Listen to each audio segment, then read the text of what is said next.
Hey, NFL Falcons fans, welcome to another episode of NFL Jocks and Pigskins on Atlanta Sports Unlimited with Tom Pollen, Chris Smitherman behind the scenes. I'm Dave Holcomb. Boy, this was a really busy week in the NFL. So much happened. I thought the Calvin Ridley suspension would be our leading story, and I think it is going to be probably one of the first things we talk about. But that happened, it feels like so long ago, but that was Monday. Really does, yes. Breaking. Yeah, I know. It's amazing how much stuff is broken this week. And you're considering baseball is coming back. They got their contract, the CBA straightened out. That's true. And all the talk is still about football. Yeah. Well, baseball at the last minute deciding that, we're going to play 162 games, probably shouldn't be commemorated anyway. No. That broke down exactly how I thought it would. That, I think they will play the full season, but they're going to wait to the very last minute. And they waited that's probably the only thing I was surprised with, that they waited even longer than I thought they would to finally come to an agreement. But I would agree with you, yeah. But I knew it was going to be contentious, that the two sides don't like each other. The players' union is stronger in baseball than football or really any other sport. So that really leads to a lot of the problems. But, I was on the side of the players with a lot of the negotiation stuff there in baseball. And so was I. I mean, you can't help but be. I mean, the owners are just ridiculous anymore. Well, I think from an outside, if you're not a huge baseball follower, there's a lot of people that just think players are overpaid. And I heard it from, my in-laws who aren't baseball fans. So they just were asking me really just, to start a conversation about something that I like, them saying, what do players, they really don't have anything to gripe about. Like, why, what is the big deal? And then I try to explain it to them, and you got to explain it to them as like the baseball player is the worker. It's just like, he's like you. Yeah. He makes millions of dollars, lots more money than we make, but they in their business, that's what they're worth. And the owners are trying to, be cheap and not give them, arbitration and let them hit free agency early enough, or, the DH. I mean, I don't like the DH, but that's another thing. Like, the owners don't have the DH out of the game because of the purification of baseball. It's they don't want to pay another starter. It all comes back to, they're trying to make as much money as possible. And you got Rob Manfred, basically lying to the public about how much baseball teams make these days, saying that they're not profitable. Come on, Rob Manfred. Everybody knows that's not true. Right. It's ridiculous. That was just pathetic. We always thought we wouldn't see a worse commissioner than Bud Selig, and here we go, Rob Manfred. Whew. Yeah, I mean, at least I think Bud Selig was a better leader.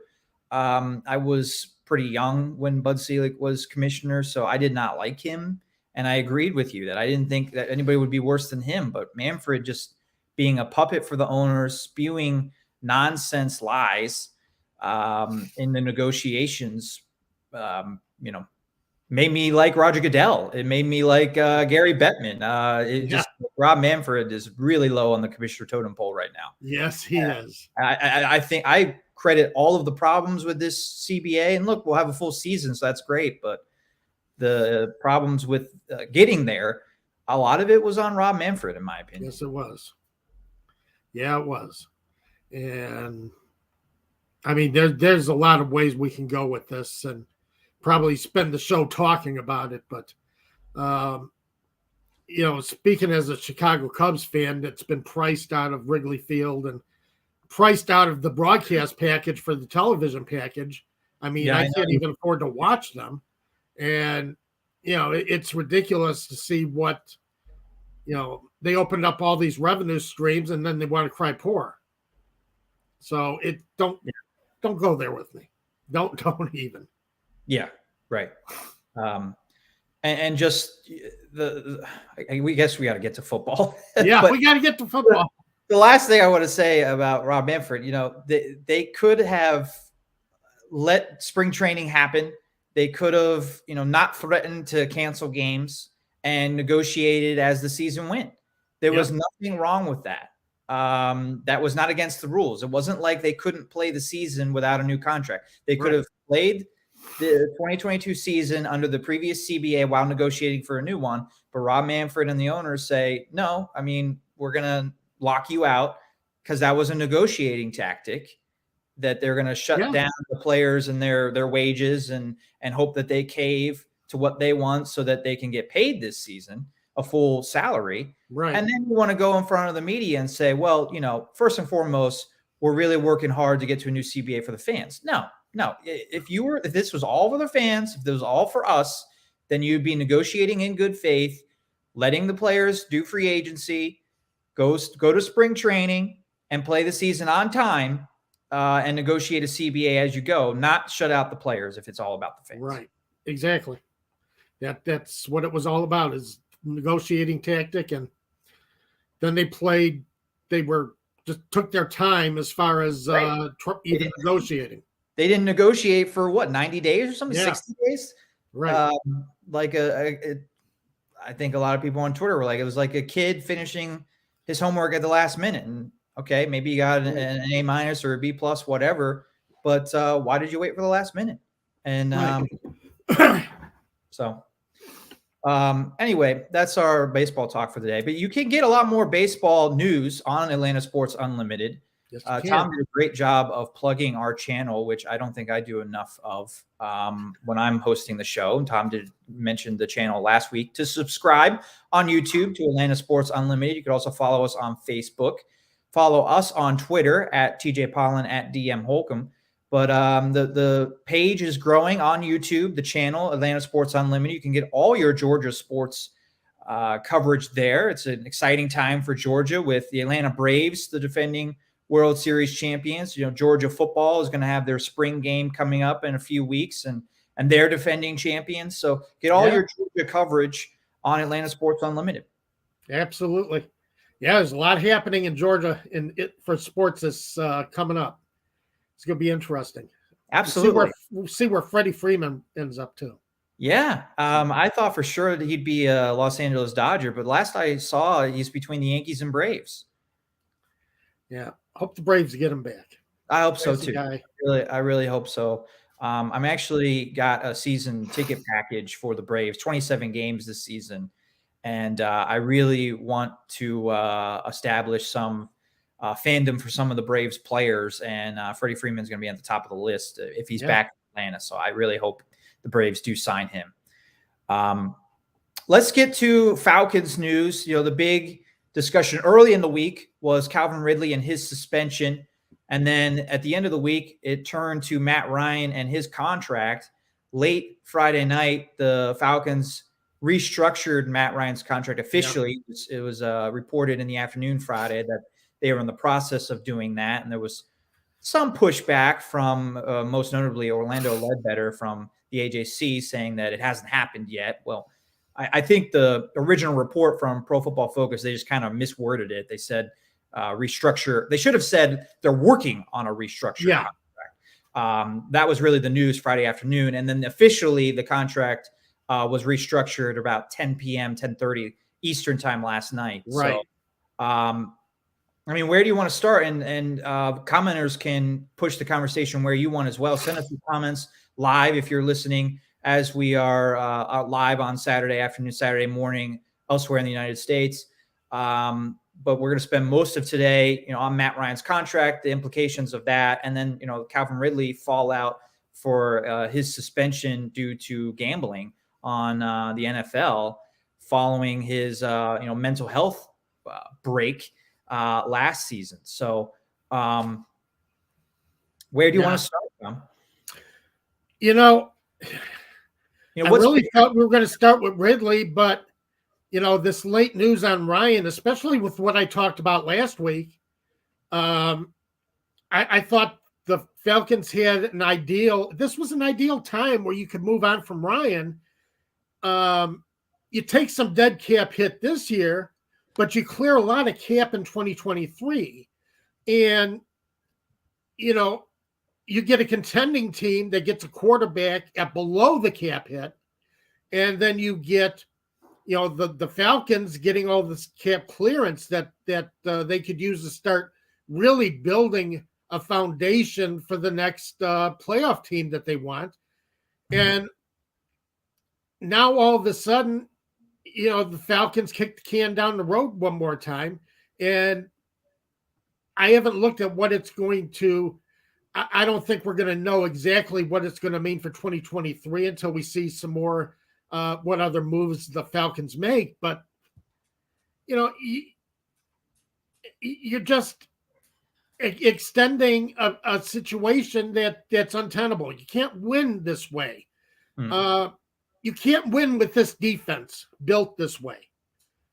You've got to do something with that. And that's why I'm surprised that the Falcons, the only thing I could think of is Fontenot looked around the AFC South or NFC South and said, it's winnable this year.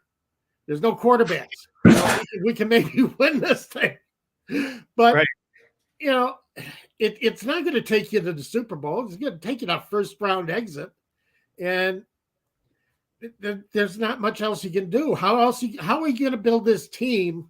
You don't get enough cap space to really do what you need to do to start building from the inside out, getting your line, defensive line solidified, getting your, your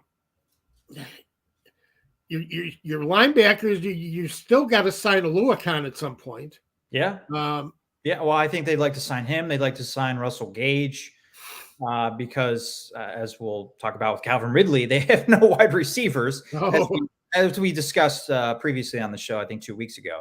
But I want to review a little bit of what the restructured deal for Matt Ryan means, at least how I understand it. I'm not a salary cap expert. I think you're better at the salary cap than I am, but Spot Rack does a really good job, I think, of explaining it in layman's terms.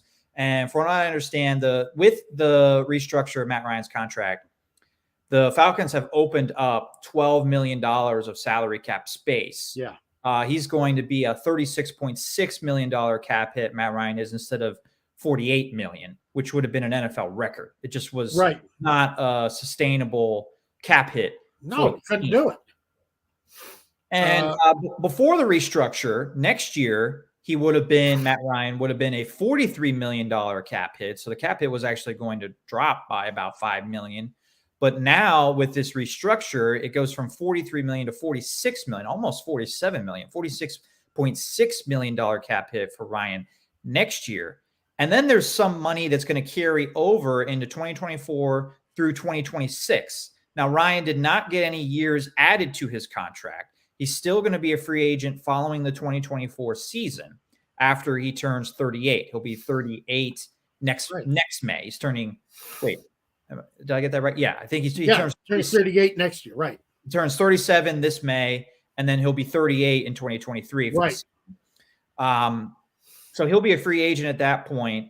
But even if the Falcons don't re-sign Ryan, his contract, his cap hit will be $9 million in 2024, and then $3 million in both 2025 and 2026. So it's great that they got the $12 million salary cap space now, but you look around the rest of the league and some of these deals that were made this week, the Wilson trade, the Khalil Mack trade, the Carson Wentz trade, at least in the first two cases, the Seahawks and Bears, I think they kind of came to a realization that they're probably not going to compete this year. Yes. At least they're not going to be Super Bowl contenders this year. Right. If everything goes right, maybe they make the playoffs with that extra spot in the playoffs now, the 7th seed. But in all likelihood, we're not making the playoffs this year. We're going to eat that salary cap space by making this big trade this year. Right. Then we're opening things up in 2023 and 2024. And you could even argue, the Seahawks releasing Bobby Wagner and Russell Wilson. Yeah, they have a lot of dead cap with those moves, but they also opened up like $30 million. So yeah, it's not necessarily $2022, but $2023, you really open up your space.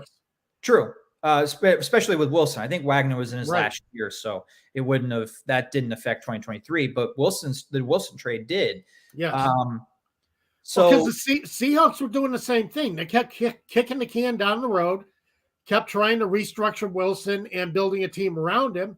And I think they just came to the realization that you can't build a winning team that way. It just doesn't work. I know you can't win without an elite quarterback. You got to have an elite quarterback, but at some point, you got to put tools around him too. And if he's eating too much cap, the Falcons are going to be in the same situation next year. right. His cap next year is 46.6. So all you've done is delayed this for 1 year. And what's the return? I mean, right. I think you were arguing last week that this is not a team really ready to compete, at least not for a Super Bowl. And Right. if you want to kick the can down the road and try and win a Super Bowl in 2022, I mean, that's perfectly fine. But I mean, this team's got to be kind of, it's kind of a joke if you think that this team is gonna be a Super Bowl contender in 2022. So, and that's the only reason you would do this. Yeah. Right. So right. That's why this doesn't make any sense, is because, you're not a winner. You might finish 500. You might get that 7th playoff spot. You might finish 500 for the first time in 3 years? But yeah, more than that, 2017. Right. But you're not. Well, I guess they were 8. They were 8-8. Does it really do much for your fandom? Does it really? Do your fans feel better if you make the playoffs, but you're a first round exit? Because you're not going anywhere. I mean, that's a complicated question. I think, I'm a Steeler fan. So what did I like that the Raiders and Chargers didn't tie so the Steelers could go to the playoffs? Yes, I did like that. Even though they got trounced by the Chiefs, I wanted to go to the playoffs. Even if that didn't improve that hurt our draft stock. It was an embarrassment to lose to the Chiefs by 50 points, whatever. That didn't matter to me. But if you're going into the season, that's a very specific case where if this happens, you go to the playoffs. Where at the beginning of the season, you want to see progress. I think you want to see building towards something. And the Falcons are now looking at a possibility of having their next quarterback. And if they hit on a quarterback in the draft and he's on your rookie deal, you want that's your prime time to sign free agents, spend money elsewhere other than quarterback, because you got your quarterback on a rookie deal. Right. And they possibly are going to be eating up salary cap space with Matt Ryan still, with a rookie quarterback. Right. So, or a young quarterback, a quarterback on his rookie deal, I should say. But right now, I don't think they're going to I don't think quarterback is anywhere near on their radar for this year. They might even go forward with Josh Rosen, and that'll be it. I don't know. Absolutely. I don't think the quarterback is on the radar this year, but I'm saying, if Matt Ryan retires after 2024 and the Falcons are lucky and hit on a quarterback in 2020 to 2024 draft, Matt Ryan's not on the team. He's a $9 million cap hit. And you got a rookie quarterback that should be saving you money, but you're not saving money because you still have Matt Ryan on your books. Right. That's my point. Yes, exactly. 2 years down the road. I don't think they're looking at quarterback now. No, but they, as the hell of it now is they really should be, because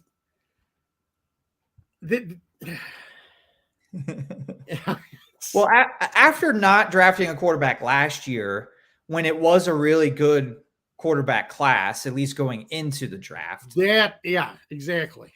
I don't think you look at quarterback this year, just 1 year later, Matt Ryan is the same. I don't think Matt Ryan's status on the team has changed from last season. His contract is still a disaster, just like it was last year.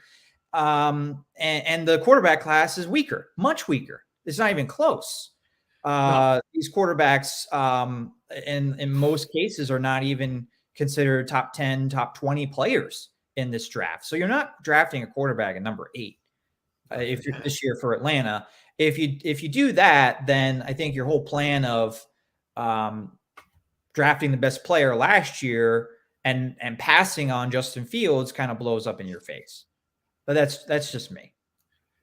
Yeah, man, Mike, I agree with you. Quarterback is not on the radar. But my concern is that it's tougher to build a roster if you create some cap space this year. Oh, wow. We lost Dave. But let me say, yeah, no, the Falcons aren't very good. That's the problem. But it's harder to build. It's harder to build around what they have now if they're still eating a lot of cap space with Matt Ryan. You needed to come to a conclusion with Matt Ryan. It's like the Bears with Khalil Mack. The Bears decided that they're just not going to be a playoff team this year. Even with Khalil Mack, they were going to have trouble competing, and that they needed too many pieces to build around Justin Fields to even get to a point they were going to compete. So that's why they traded Khalil Mack. Yes, they took a dead hit this year, but they're going to have all kinds of money to spend next year to finish putting that puzzle together for Justin Fields. But the thing is, with Atlanta, it's harder to build a team when you have a veteran quarterback because he's getting all kinds of money. So, and that's why I say this is the time. When I said last week, this is the time to let Matt Ryan go, let him go. So give him another bite at the apple with a contender, because you're not contending right now. Not with this defense. You're not contending. You've got to build something here. It's not exactly an apples to apples comparison, not at all. Comparing Russell Wilson to Matt Ryan, I've been reading this week. Russell Wilson was checked out during the 2021 season. That The Athletic had a really great story about how the relationship between Wilson and the Seahawks decayed. It wasn't just about the blocking like he made public last year. It was he wanted to lead the league in passing. He wanted to do a more pass-oriented offense, and Pete Carroll just flat out didn't really want to do that. And over the years, Wilson, felt held back. I don't think that's the situation with Matt Ryan and the Falcons. They're on good terms. So I think the Seahawks did a good job of leveraging what they could, leveraging a lot out of Wilson when the situation really became like inevitable that they were going to trade him. Oh, I agree. Yeah. Well, that's that. And the fact that he's 32 going on 33, totally different with Matt Ryan, 36 going on 37. But that means that you really are under a time crunch with Matt Ryan. Can you build a winning team and still have Matt Ryan as your quarterback? Well, what I'm talking about is the trading Matt Ryan. I think people are looking at the Wilson return and they're saying, oh, well, maybe we should have just done the same, got Matt Ryan and gotten all these picks and players. I don't think they would not have gotten the same return. I agree with you there. Would not have gotten the same return. However, you are setting yourself up cap-wise to be able to start building a more solid base that you like, Dave. It's coming for you. You get a little bit older, you're going to start, words aren't going to come out of your mouth right, and thoughts aren't going to come quite as quick. And you just wait. You're a young guy yet. So is Chris Smitherman, who, by the way, is our producer. Chris Smitherman has a birthday today, so everybody want to. Oh, Chris, happy birthday! I realized that it was your birthday. But now, where was I going? You weren't going to get a lot back from Matt Ryan. The idea was to be able to clear your books of all that money that's going to him that you can use in other places. And the Falcons can't do that now. You've delayed yourself a year. You're at a point with a quarterback who might actually start dropping in his skills. Yeah. And I keep saying I have to redo this research because I had done research about 7-8 years ago. Because I always thought quarterbacks started declining around age 38. I was wrong. Quarterbacks start declining around age 37 as far as their overall skills.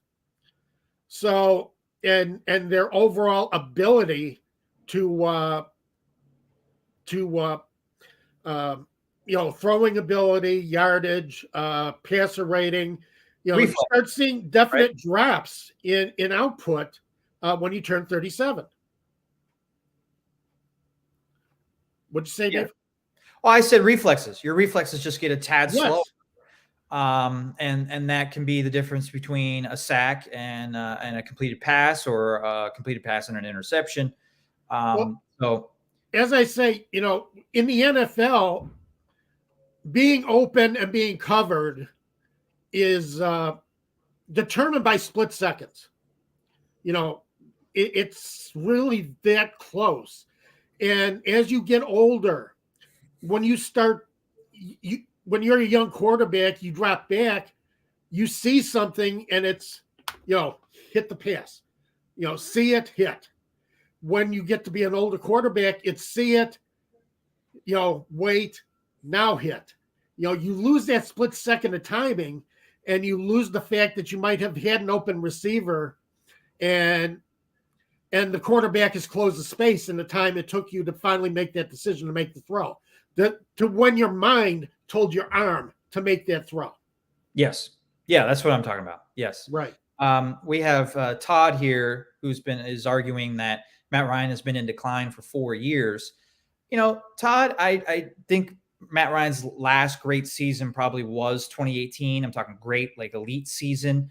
But it's hard to really say he's been.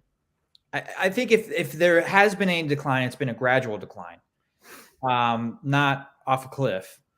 No. And it's hard. It's been hard to. I think when Matt Ryan was MVP candidate 2016, 17, 18, he had a lot more around him. Julio Jones in his prime, Calvin Ridley came on in 2018, was a rookie. Right. Their blocking was much better during 2016 and 17, and offensive line. They also had two outstanding running backs, Devontae Freeman and Tevin Coleman. Yeah. Yeah. So you had a solid running game going for you. Yeah. So I don't want to say like you can't evaluate Matt Ryan the last couple of years, but it's just he hasn't had the same supporting cast, and that's made his life harder. Only 20 touchdowns last year for Matt Ryan. That's a low, and didn't reach 4,000 passing yards. So those are low numbers in modern NFL, and he had an extra game this year too. But he also didn't have a lot of receivers to throw to. Julio Jones is gone. Yeah. Calvin Ridley was gone at the half of the season. And we're going to get to Calvin Ridley. Don't worry about it, guys. But, and that's why you weren't going to get a lot back in a trade, but you were going to get a lot back in your flexibility to make roster moves. Okay. So, yeah, I see what you're saying. I think that I think for a while, at least last year, I was against moving on from Matt Ryan. I didn't think that, I was for taking the best player available. I didn't think taking the number 4 quarterback was ideal for Atlanta at number 4. And look, Kyle Pitts, best overall player, worked out because now you need pass catchers really badly, and you have one because you drafted one last year. You don't have to reach for a wide receiver this year. No. Take best player available again. And it's a deep wide receiver draft. You can get wide receivers on the second and third day that are potential starters. I think we're going to see a few wide receivers drafted on the third day around the league that are going to turn themselves into quality starting receivers because it's that deep of a draft at wide receiver. Yeah, and as we've said in the past, you can get receivers in the second, third, fourth round, quality receivers, and you don't have to get them at number 8. Bears got Darnell Mooney in the 5th round. He might be their best receiver right now. Steelers have made a living of getting receivers second round and later. Cooper Kupp just won the Super Bowl MVP. He was a second day pick. So I think you definitely. I don't want to say you always don't pick a wide receiver in the top 10. That's not always what you do. Got to be a special talent. Yeah, really has to be a special talent, and kind of like a Jamar Chase, because everybody thought he was a special talent. When the Falcons traded up to get Julio Jones. They did that because they thought he was a special talent. And he was. Yeah, he turned out to be. Yeah. So, but to rebuild your passing game, you can do that if you have picks on second and third day. You can make, you can build quite a bit of your roster. You can build a solid starting roster using the second and third day picks. Where the Falcons have been last year and where they are this year, they have got to get an impact player, period. All right. They've got to get a guy, and they did last year with Kyle Pitts, and I appreciate them. I didn't agree. I thought they should have went quarterback last year because I thought it's the perfect time to start building that next, building a bridge to that next playoff team. But, I was okay with Kyle Pitts because of the way he was going to perform. You've got to, and because there was no edge rusher last year to take. Right. Yeah, that's true. That's true. There are a lot more edge rushers this year, and that's really where the Falcons should go at number 8. But this kind of leads us into the Calvin Ridley discussion. We're talking about what they should do at number 8, and there's a lot of mock drafts that say they got to take wide receiver. There were mock drafts saying wide receiver even before the Ridley suspension came out. Right. And you talk about trades. I don't think the Falcons have offered or heard offers for Matt Ryan, but they did for Calvin Ridley. It was reported that they were very close to dealing Ridley to a team that we kind of speculated as a possible landing spot for Ridley, the Philadelphia Eagles. And the Falcons pulled back in that deal because they knew a suspension was coming for Calvin Ridley. So we don't know what picks or pick the Eagles were offering for Ridley. But the Falcons really lost out. They had 3 first-round picks. The Eagles had 3 first-round picks. Right. So I don't want to speculate that it was definitely a first-round pick, but it could have been. And that is draft capital that the Falcons are not getting because Ridley is suspended for, I think we should be, it's important to note that the news was he's suspended for at least the 2022 season. Yes. Could be longer than that, but he will not play at all this fall. And the Falcons really could have used him on their roster or, in a trade, getting back some picks to draft a wide receiver later on than number 8. So the one positive is they do get some salary cap space from Ridley being suspended. Yes. And maybe with how badly the Falcons are in salary cap hell, that'll help. That will help. But it really, the Falcons are losers, and then even bigger loser, obviously, is Calvin Ridley because he might not ever play again. We'll see. I don't know what the hell he was thinking. I really don't. I don't know what. It's. I can't even speculate on what he was thinking, because the one thing every major sport tells you is you gamble on the sport. It doesn't matter if you're gambling on your own sport. It doesn't matter if you're gambling on your own team. If you're gambling on your own sport, you're going to get suspended. It is serious. They take that stuff seriously, and they should. Right. Especially now that they are so in bed with all of these sports betting companies and sports books. You cannot have even a hint of impropriety when it comes to betting on games. And the fact that, is a team going all out as much as they should? Are they actually putting out that effort that you expect to see?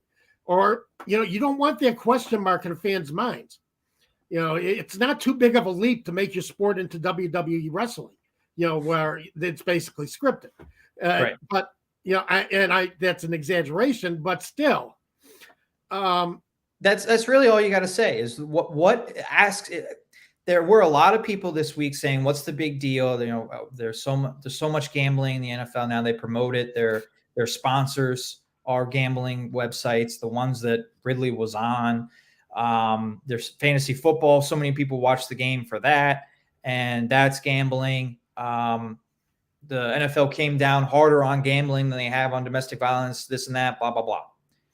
And I do wish the NFL would come down harder on domestic violence and other issues. No, why? But let me ask you, I'll ask you, Tom, as an example, but I can ask anybody listening to our show. What is the reason why you watch sports? Not even just the NFL, but just sports in general. What draws you to sports? The competition, seeing my team doing well and competing, and watching some of the outstanding performances that you can see from professional athletes. They're truly special in any sport. You see some things that you wouldn't believe an athlete could do. And I watched sports for the excellence, and professional sports for the excellence. Right. And because I grew up enjoying professional sports and watching them and watching teams compete. Well, you're not helping me with your answer, Tom. Oh, okay.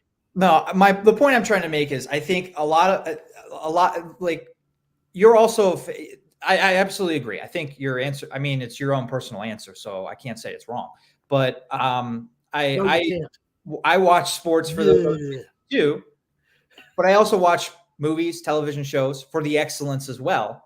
Right. But what makes sports unique is that I don't know what's going to happen at the end. Right. True. You don't know what. And that was don't know how it's going to end.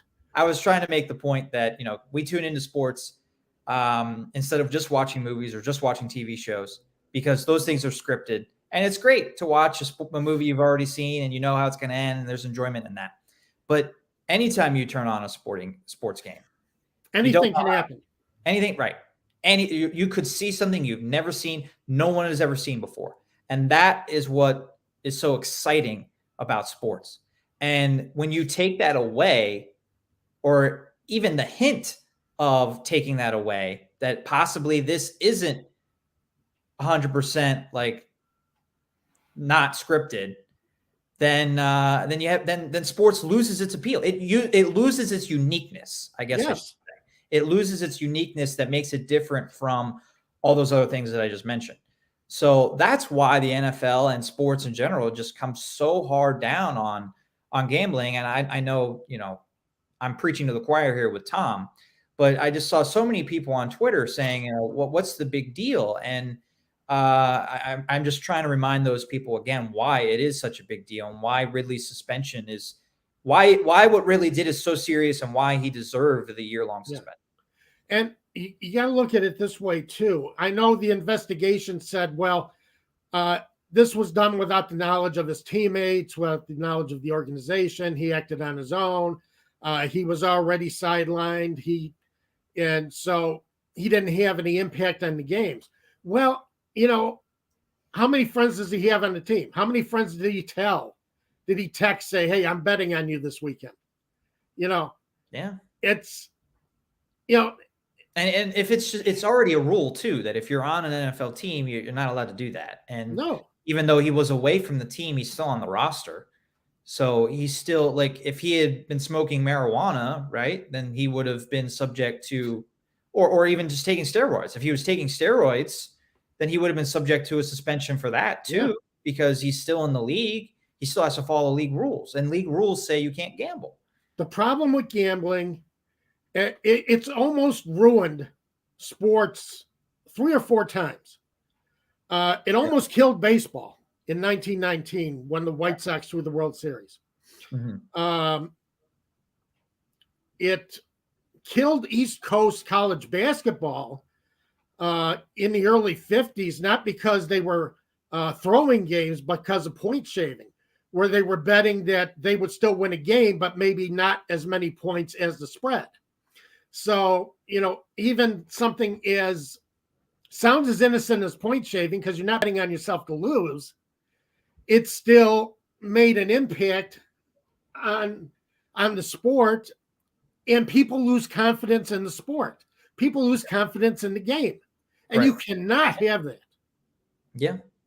I think we're preaching to the choir with our listeners as well. And Mike Sports says he's a moron. I think he's referring to Calvin Ridley. Yeah. Larry Orange says Ridley knew better. He had to know better. Yeah, absolutely. Ridley knew better, and he did it anyway. There's that comment from Mad Mike. I called you Mad Mike Sports. I'm just reading the comment here. I know I should just call you Mad Mike. I'm not a huge gambler, as I've said on the show before. I'm in a text chat with my Dynasty League. It's like 10 other guys, fantasy football Dynasty League. And we don't just talk fantasy football, we talk NFL news. And there's a guy in my chat that is really into gambling, and he heard about Ridley. What was he betting on? Four team, 5 team, and then 18 parlays, right? That was the news. Yeah. And my friend was just like, 18 parlay, just burn your money. Just light your money on fire. Right. The more teams you include into a parlay, the worse it's going to get. You know, only one has to go wrong, right? The entire bet goes wrong. I know that much about betting. And so it doesn't sound exactly appealing to be in an 18 parlay. It sounds like Calvin Ridley needs help. He has an issue with, really with gambling. I don't know. I hope somebody, I mean, he already stepped away from the team to take a break, to take a mental health break. Yes. I don't know if the gambling issue was the reason why he stepped away from the team. I can't say that with 100% certainty, but I think he needs to maybe do a little bit better with his mental health break. Isaac Crimes. God, we keep getting new commenters every week. Ridley fumbled the ball, and so did the Dolphins owner. And believe me, that situation with the Dolphins owner, that's not over. Yeah. You know, there's going to be a lot more that comes out of that, because that is going to burn up the sports books that they took legitimate bets on a team that the owners said was trying to influence to lose. Right.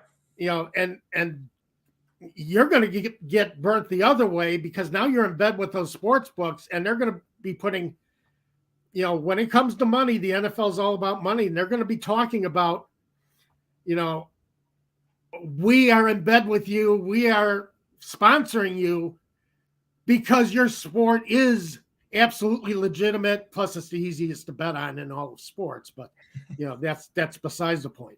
But, you know, that's the thing. You're going to get burnt by both sides. Have to really police themselves.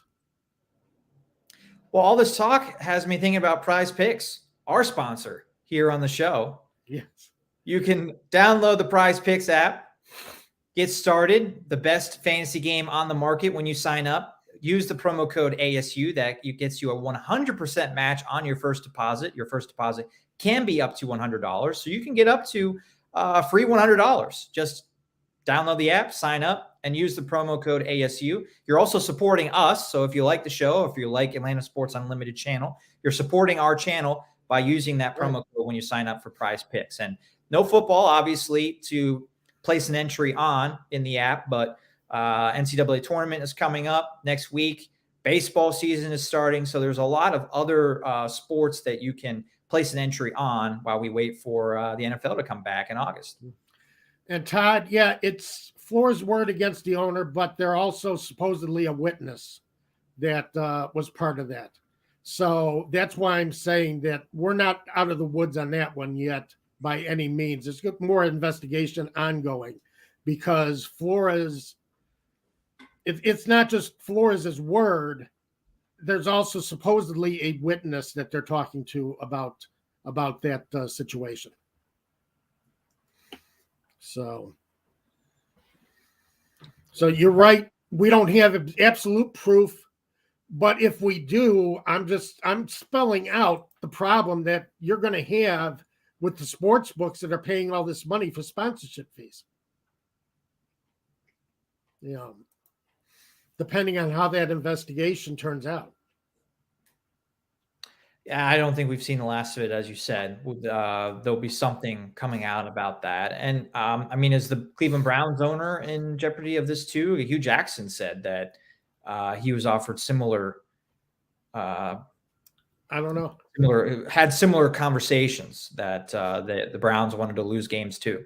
Right now, there's no word on either of these investigations, but I can tell you definitely that they're going on. They are definitely ongoing. So don't just because you don't hear of it doesn't mean that the NFL is good at keeping this kind of stuff quiet. So it doesn't mean that they aren't trying to they aren't investigating this already. Anything you want to add about Ridley, or any last comments coming in on Ridley? I mean, the consensus kind of just is that he screwed himself and that he should have known better. Screwed himself. And put the Falcons in a tougher position. Just again, you're supposed to be there for your teammates. And as I say, when he went down with what everybody was saying was mental health issues, I was fully supportive of Calvin Ridley. Get yourself straightened out, get yourself fixed. It's not an easy thing to deal with depression or any of these mental health issues. Right. But now he just completely destroyed any of my support that he would have had for him.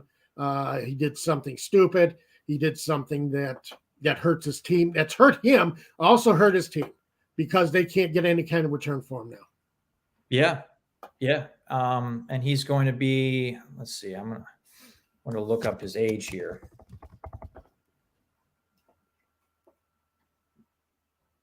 I actually think he hurt himself more than he hurt his team, but he definitely hurt his team too. Yeah. He's going to turn 28 this year in December, got a late birthday. And then if he can come back in 2023, he's got 1 year left on his contract, and then he'll be 29 when he hits free agency for the very first time, with very little, I would assume, very little likelihood of getting a big deal like he would have been getting if he had played last year and if he had not gotten into this gambling problem.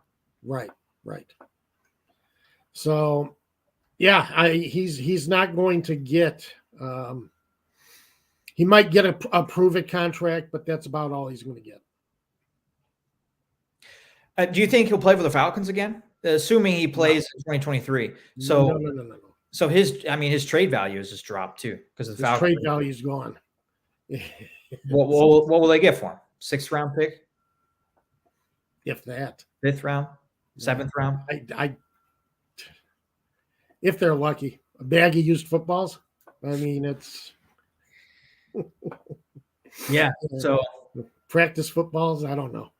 It's just there's not much to talk about with that right now.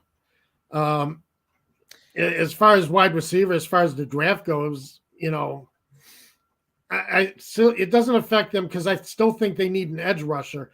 One of the things I wanted to bring up is the issue with this draft is, the Falcons are picking 8th, and normally that would be a great time to get a specialist, like an edge rusher or somebody. You got a lot of teams ahead of you that are already committed to a quarterback and are going to be picking some of these specialists, some of these offensive linemen, some of these edge rushers that normally would have been available to the team at 8 will not be available to the team because all the teams ahead of you are already committed to quarterbacks. That is true, but the edge rushing class is so deep, really, really deep this year. There's 2 main ones that I've been seeing as far as the top guys. Aiden Hutchinson is supposed to be going to the Lions, period. That pretty much seems to be settled, that the Lions are going to take Aiden Hutchinson. The main one that I know everybody's talking about might fall to the Falcons is Kayvon Thibodeau out of Oregon.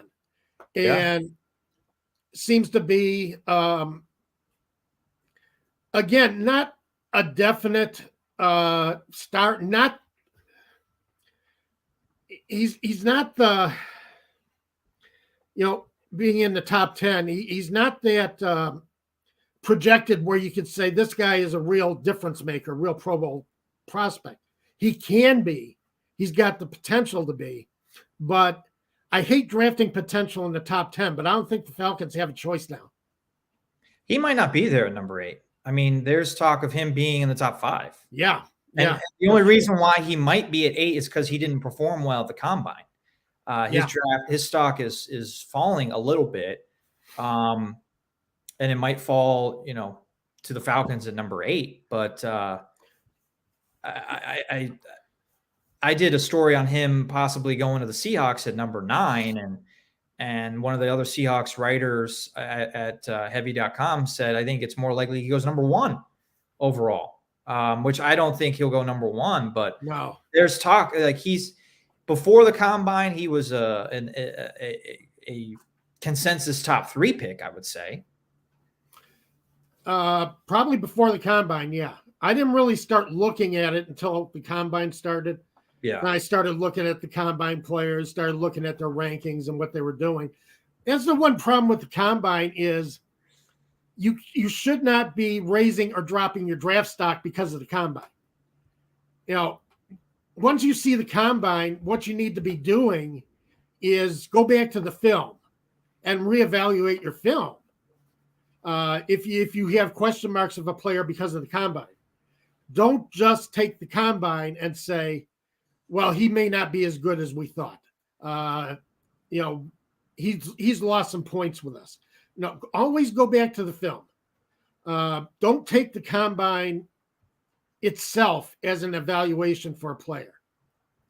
And that's one of my things. I agree with you. It wasn't just the combine. I think the combine confirmed what a lot of people thought about Thibodeau. I think that's how these French names get me all the time. There was a concern that he takes plays off, that he isn't a hard worker. And then he came to the combine, said he was going to do all the drills, only ran the 40 and did the bench press and said, it's been a long day. I'm not going to do the rest of the workout. Well, then you might have gotten. And that's why it wasn't just the combine. It was that teams came into the combine thinking this guy might be. I hate to throw around the word lazy, but the question mark around this guy is his work ethic. And then when he doesn't want to work at the combine, that's why the combine kind of confirmed what people thought about him, the doubts that they had about him. And that's why he's falling, not because he did poorly in a drill. It's more of an off the field concern they had that was confirmed by the combine. Well, you also get to interview these players. Teams will interview them, talk to players, get an idea of a sense of who they are as a person. And, that might have, but even then you still go back to the tape. But yeah, it says something. It says you have to go back and reevaluate what you saw on the field. And does what you see in the combine, can you see that on his tape now? Or were you looking for that before? To me, it's always go back to the tape. But I agree with you. It wasn't a good look for him at the combine doing what, not putting out the effort that he really needed to be a top 10 pick. Right. Yeah, I agree. Bleacher Report's the Bleacher Report scouting department has a draft big board, and take this for what you will. Every major publication has a big board, and they're all different. Yeah. But Bleacher Report has Thibodeau number 1, Really? 1 overall player. Yeah. Wow. Yeah. Even ahead of Aiden Hutchinson, huh? Because I've been seeing Aiden Hutchinson as the top. In mock drafts, I've seen Hutchinson at number 1 pretty much across the board. Jacksonville, I've been seeing the consensus that they're probably going to take an offensive tackle, somebody who can be, Trevor Lawrence's protector because of the beating that Lawrence took last year behind a very bad offensive line. So I've been seeing a lot of offensive tackles projected to the Jaguars, and Hutchinson projected to the Lions because being a Michigan kid and playing for Michigan, that it would be kind of a natural for them to get him. Plus, he's a quality player. So it's interesting that Bleacher Report would still have Thibodeau at the top of their draft board. Well, I mean, this is the NFL draft for you. Bleacher Report has Thibodeau at number 1, Hutchinson at number 9. Wow. You go over to ESPN, Hutchinson, number 1, Thibodeau, number 9. So, Oh, God. Yeah. Well, everybody's got to fill space, Dave. That's. But it's just amazing that we can have such different opinions. And then, we as fans or as reporters, we're looking for draft grades immediately after the draft, as if we can actually give out a grade, when all of these experts can't even agree. And that's why when it comes to a draft, the way I grade is how well did a team fulfill their needs? Not necessarily did they get the right players or is this player going to be an all-pro? How well did they draft to fill the needs on their team? And then you could go forward from there. I'm not worried about who they drafted. It's more of how they drafted to build their roster.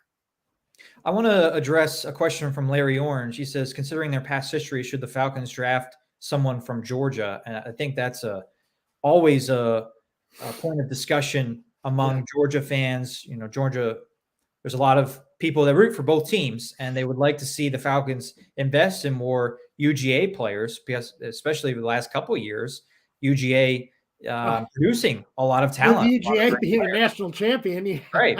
Yeah. And, I think one guy they could target, and now I don't know if the Falcons interviewed this player or are scouting him or whatever. I think they should be, though, is Trayvon Walker. You're talking about edge rusher as a need for the Falcons. It's been a need for a long time. And Walker, I think, doesn't have the same question marks that Thibodeau has. And if you're going by the ESPN big board, Thibodeau is 9, Walker is 11. And you can even go, really? Yeah, you could go even another step below Walker. Jermaine Johnson, 2 from Florida State. He's number 12 player. So you got 4 edge rushers there, Tom, that ESPN considers in their top 12 overall. And I think if you're the Falcons, you hope one of those guys gets to you. I'd rather it not be Thibodeau because I don't like the work ethic question mark.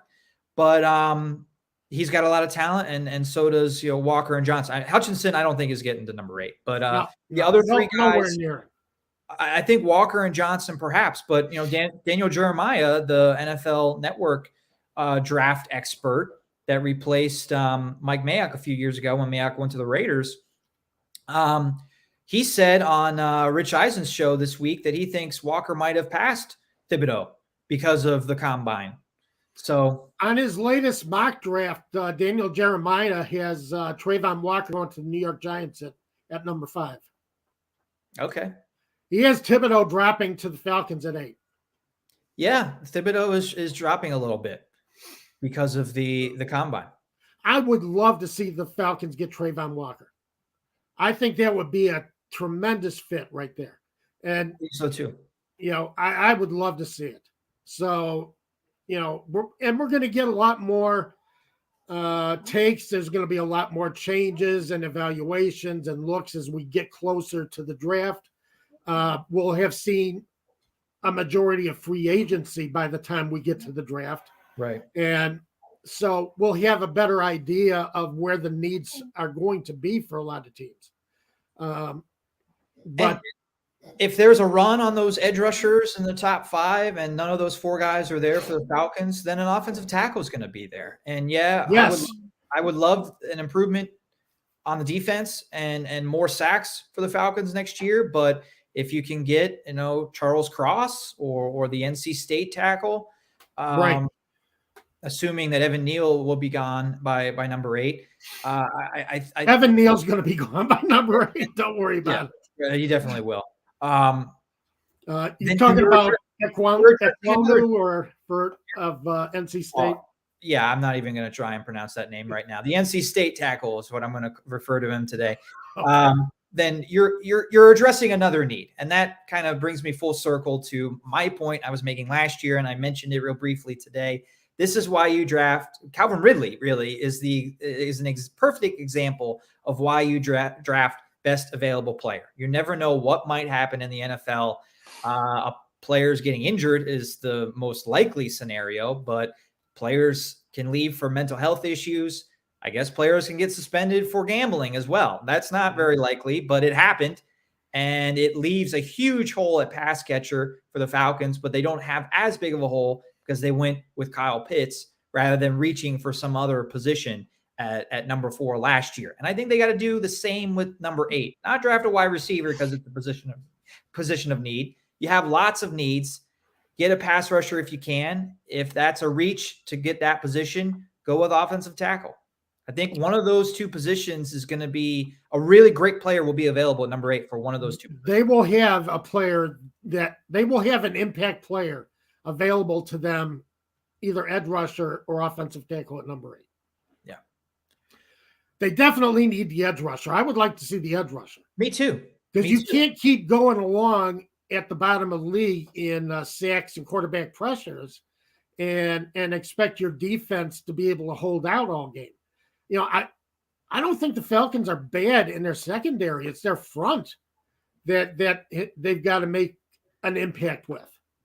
Yeah, absolutely. I completely agree. I would love to get the edge rusher, but again, I'll do some more research for next week and our next, the episodes leading into the draft. But this is a very deep edge rusher class, and I know you want to get the playmaker at the top of the draft, obviously, but it's not the worst case scenario if the Falcons go offensive tackle to shore up that offensive line and then draft 2 edge rushers later. They can get guys that will contribute in 2022. And then, if the team still isn't doing well and you pick in the top 10 next year again, then you get maybe another edge rusher in number 10 or in the top 10 next year. I don't know. But I think this draft class is really deep in edge rushers, what I've read. So they can even get an impactful edge rusher outside of the first round. Yeah, we'll see how they move forward. As I say, we're going to see what they do as far as free agency too. We'll see who they pick up. Free agency, the legal tampering period starts Monday, and then legal tampering period. Yeah, I love that. That's what it's called. I know. And then free agency begins a little bit later in the week. I think it begins on St. Patrick's Day officially. Yeah. So we'll have lots of news next week as well. And this is what the NFL wants. They want the offseason filled with news for people like us to talk about, fans to talk about. And we'll be covering free agency and a little bit more NFL draft next Saturday. Join us at 12 Eastern time. Yep. Everybody have a great week.